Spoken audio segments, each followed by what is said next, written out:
My name is Austin Lux. I'm a criminal defense attorney in Colorado Springs, Colorado, and this is your free consultation on what happens at a license revocation hearing following a charge for DUI.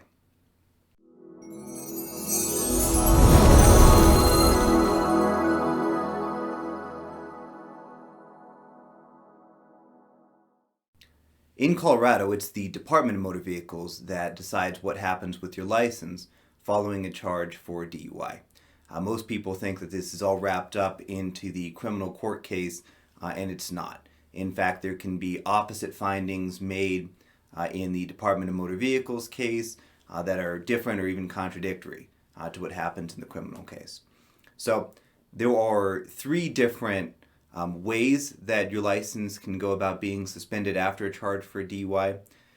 If an officer has probable cause to believe that you were driving while intoxicated, the officer can require you to submit to a breath test or a blood test, or you can refuse to take any test at all. Now, in all three of these situations, you're going to face license revocation consequences if the result comes back at a .08, which is the legal standard for DUI in Colorado, or if you refuse to take a test. And this is the way that it works.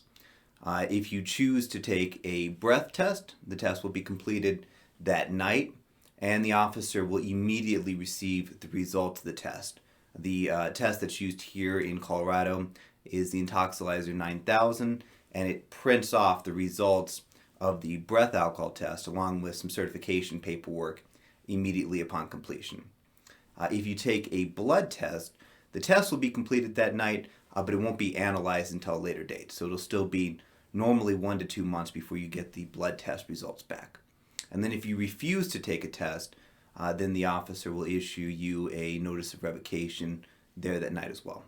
So in the two circumstances where an officer has an immediate result, they're going to issue you a notice of suspension that night, take your license, and then you have 7 days worth of a temporary permit to continue to drive, and during that period you can request a hearing with the Department of Motor Vehicles to determine if they met the legal standard to revoke your driving privileges. The hearing with the Department of Vehicles is done not with a judge, but with a hearing officer. And it's actually not somebody that works for the Department of Motor Vehicles, it's a separate branch, but they make the ultimate determination about what happens to your license. These hearings are relatively informal.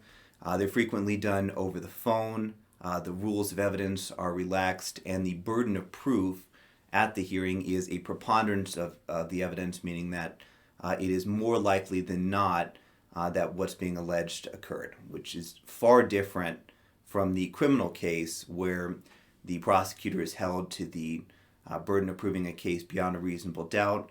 The rules of evidence are strictly enforced. And the prosecutor in a license revocation hearing is going to be the officer that issued that notice of revocation. Now, one of the things that has to happen before you're even entitled to a hearing is you have to request one. And if you are issued that notice of revocation of your license, it will contain instructions for requesting a hearing. That can actually be done online now. And one of the things that's critically important is that you request the presence of the officer at the hearing itself. If you don't, then the hearing officer will proceed with just what's known as the express consent packet. And so this is a packet of the police officer's report and affidavit, the documents showing the test result above a .08, so either the EBAT test result, which is what you get from a breath test, or the documents from the state laboratory showing the blood test results. If it's a refusal, then there's a notice of revocation that comes along with the refusal, and that is admitted along with the express consent packet. Now, in a criminal case, that packet would not be admissible at all. It is hearsay, and the prosecutor would have to establish some evidentiary foundations for the admissibility of the laboratory documents or the breath testing documents, but certainly the officer's report would never come into evidence. But that's not the case in an express consent hearing. All of that comes into evidence with very few practical objections to their admissibility. So that's why it's important to request that the officer is present at the hearing. Otherwise, you're just confined to what he or she wrote in their report. Now at the hearing, the police officer has to establish a few things to meet their burden so that the hearing officer can revoke somebody's driver's license. One, they have to show that you were in actual physical control of the motor vehicle. So that doesn't mean just driving. It means being in contact with the vehicle, being able to place the vehicle in motion with relatively little effort. So that is what driving in the context of a DUI is defined as in Colorado. The police officer also has to establish if there was a test done, that the test was conducted within 2 hours of driving to show the reliability of the test, and that the results of the test was over a 0.08 blood alcohol content. Finally, the officer has to show that they advised the driver of Colorado's express consent law and the person elected to take a test. If it is a refusal situation, all of those same requirements are there. The officer has to show that somebody was in actual physical control of the motor vehicle, and they requested that they take a test, advise them of Colorado's express consent law, and then the person refused to take a test. If that standard is met, meaning that the police officer proves all of those things by preponderance of the evidence, then the hearing officer will revoke somebody's driver's license. It depends on the level of somebody's blood alcohol content, and also if they've had any priors. That all determines the duration of the revocation period. So that's a pretty case-specific situation. Now the hearing officer may immediately issue their ruling by making a verbal record on the phone about their factual findings and then their ultimate legal conclusions, or they may take the case under advisement, meaning that they will issue their ruling in a written opinion at a later time. At any rate, the results of their ruling will be mailed out to the driver and their attorney if they have one. As I mentioned before, the burden at these hearings is extremely low. There's a ton of hearsay evidence that's allowed in. So what ends up happening is most of the time these hearings end up serving as just a rubber stamp on the police officer's decision to revoke somebody's license. But that doesn't mean that they shouldn't be done. There are a number of other reasons to do the hearing other than just the expectation that you're going to win. Even if you don't prevail at the hearing, you get a lot of valuable information from the process. So for example, that express consent packet that's admitted into evidence at the hearing, that's most of the discovery in a DUI case.